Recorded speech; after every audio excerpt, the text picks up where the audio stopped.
In today's video, I'm going to show you how to measure volume in AutoCAD quickly and accurately using just a few simple steps.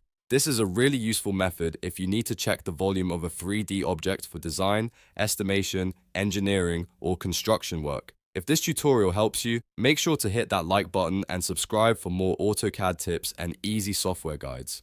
Alright, let's jump right in. First, open your drawing in AutoCAD. You can start with an existing file or create a new one. But either way, make sure the object you want to measure is already inside the drawing area. If you're working with a model from scratch, the most important thing to check is that the object is a closed 3D solid. This is very important because AutoCAD can only calculate volume properly when the object is fully closed and modeled as a solid. If it's just a surface or an open shape, the volume result will not be accurate, or it may not work at all.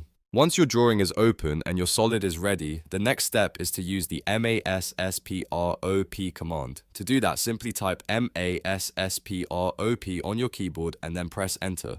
This command is one of the easiest ways to get physical properties from a 3D object inside AutoCAD. It gives you useful information like area, centroid, moments of inertia, and of course, volume. After pressing enter, AutoCAD will ask you to select the object. Now click on the closed 3D solid you want to measure.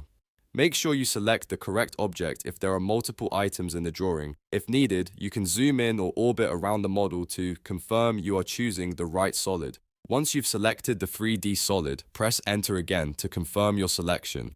AutoCAD will then process the object and display the mass properties in the command line area. This is where you'll see all the calculated values listed out clearly. Now, look for the volume value in the command line. That number is the total volume of the selected 3D solid. You can use it for material estimates, manufacturing calculations, or any project where knowing the exact space the object occupies is important. If you want to record the result, you can simply read it from the command line and copy it into your notes, report, or calculation sheet. And that's it. You've now measured volume in AutoCAD using the MASSPROP command. It's fast, simple, and one of the most reliable built-in methods for getting accurate 3D solid volume data. If this video helped you out, please give it a thumbs up and subscribe to the channel for more AutoCAD tutorials, drafting tips, and beginner-friendly how-to guides. Thanks for watching, and I'll see you in the next one.